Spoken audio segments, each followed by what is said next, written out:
Psalm 22. First, in itself, it should not be looked at as a prophecy. What do I mean? What I mean is it is the psalmist crying out in anguish and pain and terrible suffering, and then delivered miraculously from the jaws of death. That's what it speaks of. Now, the question is, did it find its fullness in the life of David? If David spoke it, when did this happen in his life? Because it's attributed to David.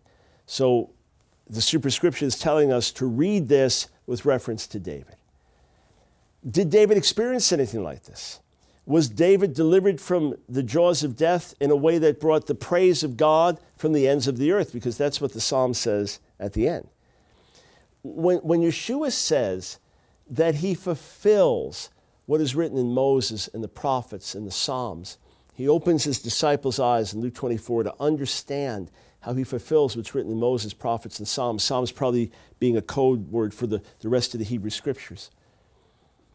What he means is that everything in Israel's history and destiny finds its full expression in him. That there are Psalms that were written that had a relevance then, but the fullness of their meaning comes to pass in him.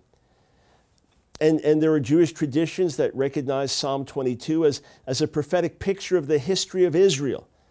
So to read it as having relevance for the psalmist, but then saying there is something beyond that, there is an application beyond that, is certainly quite appropriate. Let's also say this: Messiah is the ideal righteous sufferer.